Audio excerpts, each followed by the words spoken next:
Itago niyo na lang ako sa pangalang Romel. Isa akong computer technician. Dati, connected ako sa isang malaking data encoding company. Pero nung nag-outsource ang kumpanya, isa ako sa mga na-retrench. Gamit ang konting naipon, nagpasya akong mag-set na lang ng sariling negosyo. Computer repair shop ang naging negosyo ko at nagbebenta din ako ng computer accessories. Mahirap mag-maintain ng negosyong ganito at aminado kong namimiss ko ang dati kong trabaho. Pero syempre kung may hirap, may konting ginhawa. Nagtatrabaho ako ayon sa gusto ko. Wala akong boss na palaging nakabantay sa aking likuran. Sarili ko rin ang oras. Sarili kong kita na pwede pang dumoble basta't masipag lang. At syempre, may mga problema pag nagsisimula ka pa lang sa ganitong negosyo. Pero kasama yon sa pagnenegosyo. Binata nga pala ako. 26 years old and very much available. Kung itsura naman ay di rin siguro ako papahuli sa mga gwapong lalaki dyan sa gilid-gilid. Matangkad din ako, yun nga lang ay moreno. Pero nung nag-aaral pa ako, ay marami ring nagkakagusto sa akin kahit hindi ako kaputian gaya ng iba. Dahil sa nangangapa pa lang ako sa business ko, halos wala na akong panahon para makahanap ng girlfriend. Kung minsan hanggang sa chat and text lang ako. Of course, hindi yun masyadong effective para makahanap talaga ng partner na seseryosohin. Hindi din kasi ako magaling dumiskarte over the phone or lalo sa pagchat ng babae, kaya madalas busted. Minsan naisip ko, siguro wala akong swerte sa ganun. Although nagka-GF na rin ako dati pero matagal na yun. So imbis na ibuhos ko yung free time ko sa panliligaw, pinagbuti ko na lang ang negosyo ko at nag-aral pa ako online para mas maraming services ang kaya kong i-handle para sa aking mga future customers. Yung kaunting oras ko na natira ay para sa sarili ko. Madalas gamit ko yon para magbasa online at maglibang, mag-surf sa internet, at minsan kung sino-sino ang mga magagandang babae ang aking nasisilayan. I guess part na rin to ng pagiging single. Kapag wala gaanong nagpaparepair or customer, yun ang pinagkakaabalahan ko. Minsan may ka-chat din, pero paborito ko talagang magbasa ng mga kwento. Paborito ko ang kwento ay yung mga nag-cheat na misis or yung mga asawang pinapahiram sa iba. Mga hindi pangkaraniwan kumbaga. May karanasan din ako sa dati kong nobya. Pero base sa nababasa ko, iba raw talaga pag may asawa na. After all, ang mga misis, ika nga. Pero akala ko hanggang basa lang ako ng mga stories. Hanggang sa dumating yung araw na na-meet ko si Sheila. Isa kong customer at kapitbahay na nakatira lang ilang bloke mula sa aking shop. Naalala ko pa, summer noon, napakainit ng panahon kahit sa loob ng shop ko. Kaya nagpasya akong tumambay saglit sa isang tindahan malapit sa shop. Saktong dumating ang ilang barkada ko. Yung iba from my old company. So, kumustahan na nauwi sa konting inuman. Nagbibiruan kami ng mga kabarkada ko at binibiro nila yung isang may edad ng babae. Yung tendera sa katabing pwesto ng shop ko. Tinanong nila ito kung may apo na siya at ipapakilala raw ako. Siyempre nahiya ako, kaya sinaway ko yung mga barkada ko. At sa puntong yun, lumabas mula sa kabilang bahay si Sheila para bumili din sa tindahan. So natigil ang biruan saglit. Lahat sila napako sa suot ni Sheila kasi nakaduster lang siya ng oras na yun at talagang maputi siya kaya takaw tingin. Hindi ko alam bakit bigla akong naisipang magpapansin kay Sheila. Hi Sheila, Lalo kang nagiging sexy ah, sabi ko. Ewan ko kung bakit pero biglang namula ang mukha ni Sheila. Ngumiti lang siya at nagmadaling umuwi. Nagtatawanan naman yung mga kaibigan ko at sinaway kami ng tindera.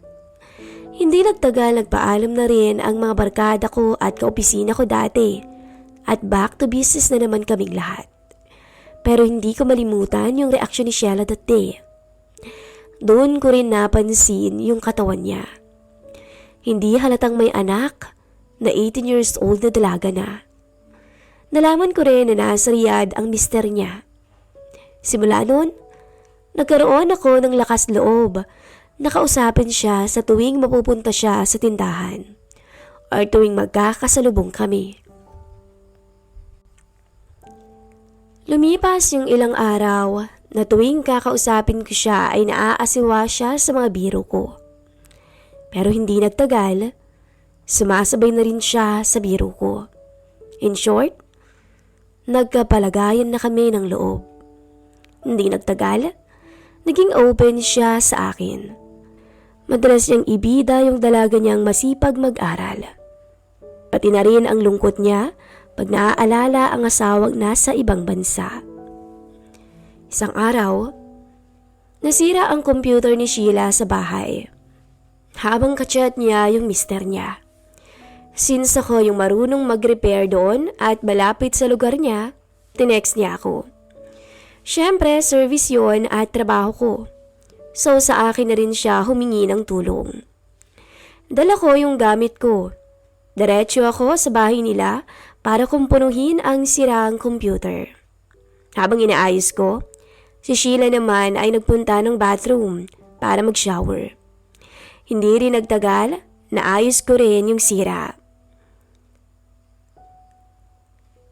Ate Sheila, okay na po yung computer mo.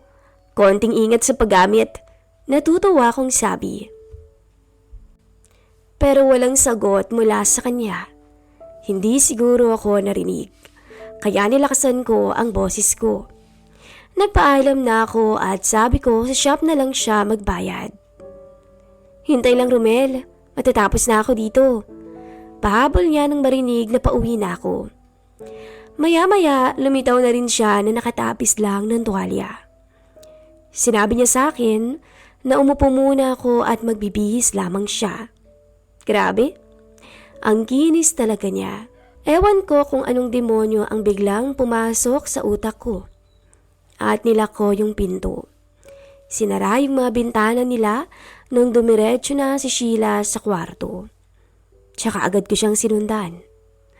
Marahang binuksan ko ang pinto ng kwarto.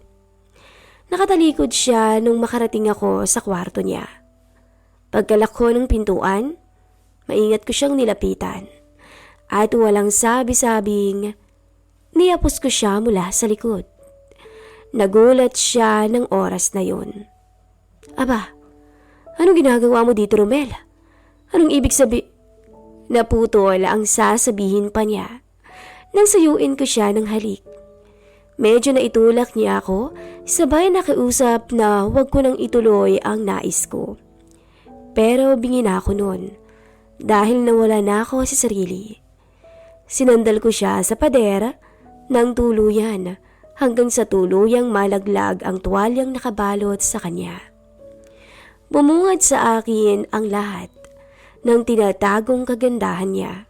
Maputi, makinis at ang bango niya. Noong tiningnan ko ang mukha niya, kita ko na nakapikit na lang to na tila handa na siyang isuko ang lahat sa akin. At wala nang anumang pagtutol. At sa puntong yon, walang pag-aalinlangan ko siyang dinala sa kama niya. Kasabay noon ay hindi ko inaasahang pagngiti niya sa akin. Lalo siyang gumaganda sa puntong yun. Kaya nalito ako sa aking damdamin. Hindi ko alam kung uhaw lang ba o pag-ibig na ang bumubulabog bigla sa aking pagkatao. Tila natulala ako ng ilang segundo hanggang sa hatakin niya ang braso ko. Kaya napayakap ako sa kanya. At that point, Siya na ang humalik sa akin at tila nagpapahiwatig na kailangan niya ako ng oras na yon. At kasabay ng mahigpit niyang kapit sa aking braso ay ang pag-uga ng matibay na kama nilang mag-asawa na naging dahilan ng aming pagkakasala. Halos mabaliw si Sheila sa akin ng mga oras na yon. Hindi niya alam kung saan siya kakapit. Halos hindi ko rin makalimutan ang maganda niyang muka habang nagpapakasawa kami sa isa't isa. Hindi namin mabilang kung ilang beses namin naabot ang alapaap. Pero ang naaalala ko lang ay para kaming mag-asawa na magkayakap nang humupa ang uhaw namin sa isa't isa. Alam mo, Romel, ngayon lang ulit ako sumaya ng ganito. Siguro dahil mahusay ka. Hindi lang sa pag-aayos ng sirang computer. Malambing na sabi niya. Ngumiti ako. Wala yun, no? Basta ikaw, sabi ko. Teka, yun na ba yung merienda ko? Biro ko pa sa kanya. Natawa lang si Sheila. Niyakap niya ako at muling binigyan ng malambing na halik. Maya-maya, napasulyap siya sa wall clock. Naku, darating ng anak ko, tarantang sabi niya. Nagmamadali kaming bumangon para mag-ayos. Sakto lang na nung muli kong buksan ang mga bintana nang may tumawag sa kanya. Andito na po ko. Boses yun ni Laika, ang dalaga ni Sheila. Hindi kami nagpahalata. Balik ako sa computer nila. Kunwari inaayos. Si Sheila naman nasa kusina at ipinagtitimpla niya ako ng maiinom. Maya-maya bumukas ang pinto at pumasok si Laika. Hi, bati ko sa kanya. Hi din, ayos na ang desktop? Sagot niya sa akin. Tumangulang ako. Magkasing ganda sila ng nanay niya. Simula nang may mamagitan sa amin ni Sheila, ay panay na ang pagpunta ko sa bahay nila. Lagi naming inuubos ang oras namin sa kama. Tumitsyempo kami kapag walang masyadong customer sa shop at wala din ang dalaga niya. Pero kapalit ng pagiging malapit ko kay Sheila, ay ang konting pagkalugi ko sa negosyo. Kasi syempre, kakahiya naman na maningil ng maningil sa kanya pag nasisiraan sila ng desktop or magpapa-install sila ng software. Kasi naman, hindi nila iniingatan ang mga gamit nila. Pero syempre, pangunahing pinagkakakitaan ko yung computer shop ko, kaya kailangan ko ng pera. Naiintindihan naman yon ni Sheila. Kaya bukod sa kakaibang bayad niya, pinapadalhan niya ako ng pagkain sa shop. Kahit papaano, natitipid ko yung pagkain ko. Mabait si Sheila. Hindi lang siya mahusay sa kama. Napaka-maasikaso pa niya. Sa totoo nga niyan, nire-recommend niya ako sa ilang mga kaibigan niya. So hindi din nagtagal, dumami ang mga nagpapaayos sa aking shop. Naging busy na ako. Punta sa Green Hills or sa Ortigas para bumili ng mga latest na accessories, software at hardware na rin. In short, unti-unti nang lumalago ang negosyo ko. Sabi nga ni Sheila, dapat palakihin ko na ang pwesto ko. Yung vacant room lang ng bahay namin kasi ang gamit ko. Bigyan kita ng puhunan, Romel, para mapalago mo to. Tsaka internet shop na rin. Offer minsan ni Sheila sa akin. Pero tumanggi ako. Meron pa naman akong pride bilang lalaki. Wag na po, Ate Sheila. Ate ang tawag ko para hindi halatang lovers kami. Okay na pong pwesto ko. Tanggi ko. Hindi na rin nagpilit si Sheila pero binulungan niya ako na wag ko siyang tanggihan sa kama. Natawa na lang ako. Pero ingat kami kasi nga baka malaman ng anak niya ang lihim naming relasyon. Hindi naman naglaon. Naging busy kami pareho. Ako sa shop at si Sheila naman ay may inaasikaso sa probinsya. Isinama niya si Laika kasi nataong semestral break nila. Pero umuwi din agad si Laika Kasi thesis time nila noon at kailangan niyang mag-prepare. Samantalang ako naman ay walang gaanong customer kaya balik ako sa hobby ko. Nagpaka-busy sa internet. Nang biglang may nag-doorbell. Akala ko customer pero hindi pala. Ay, pwedeng makigamit ng internet? Bungad ni Laika. Nagulat ako.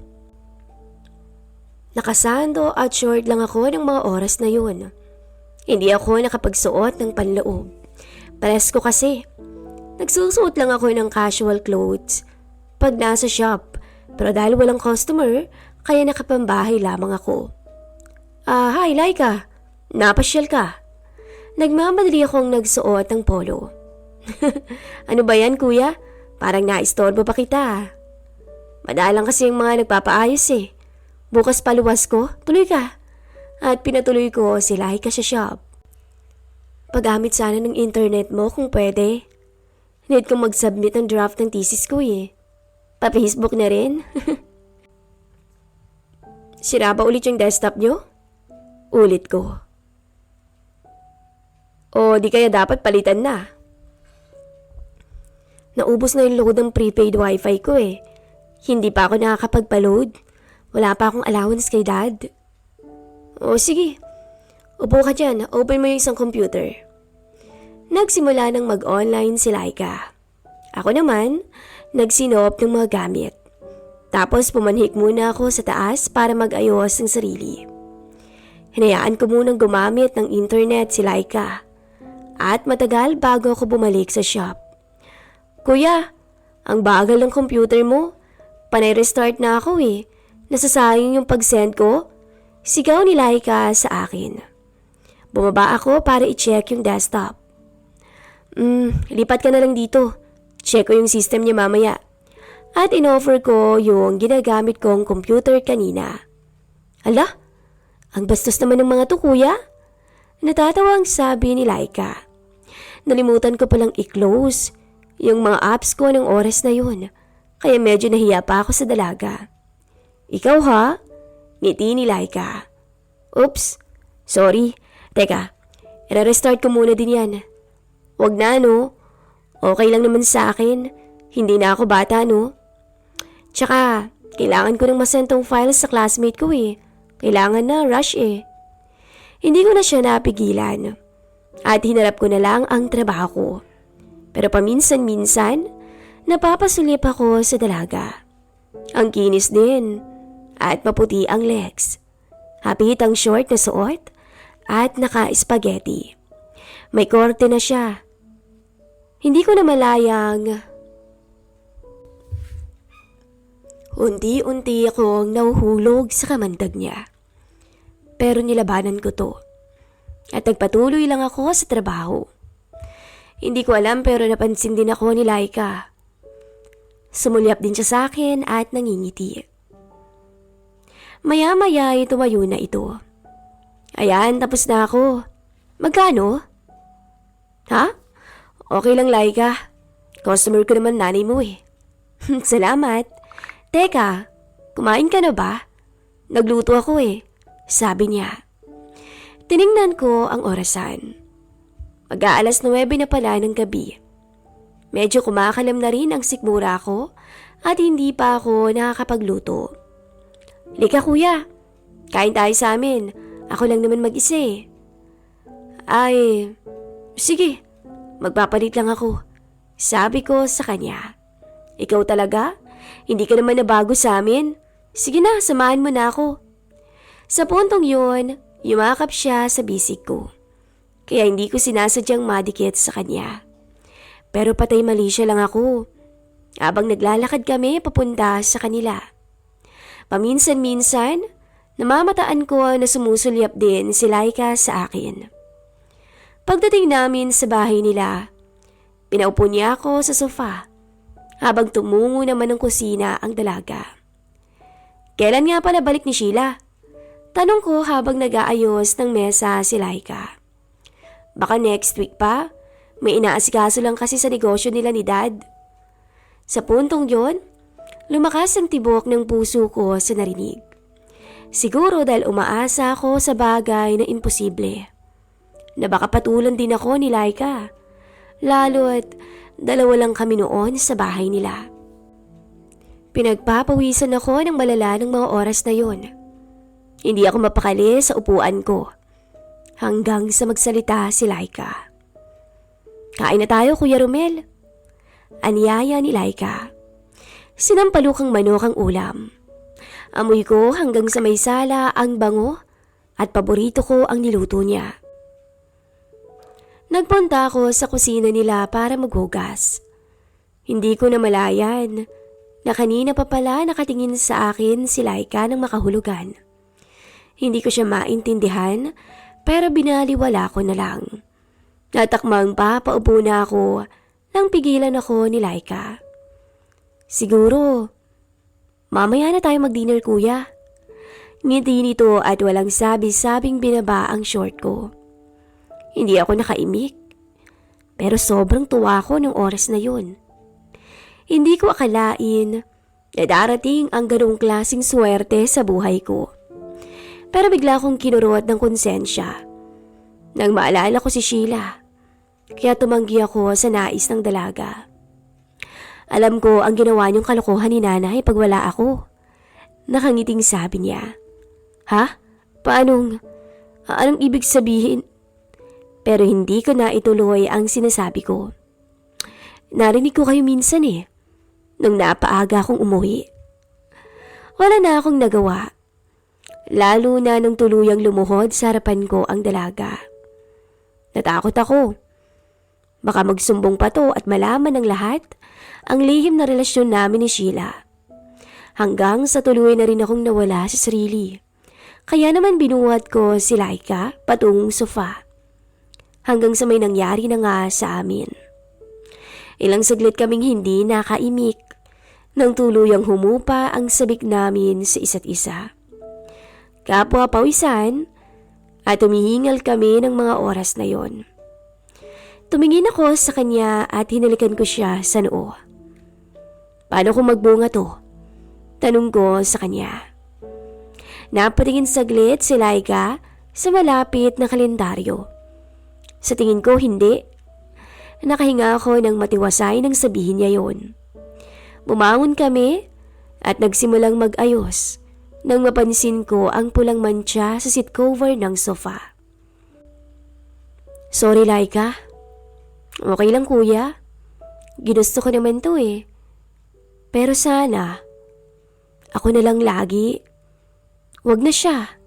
Sabay ngiti niya na lalong nagpaganda sa kanya. Alam kong si Sheila ang kanyang tinutukoy. May lambing yung boses niya nung sinabi niya yun. Kaya napaisip ako ng sobra.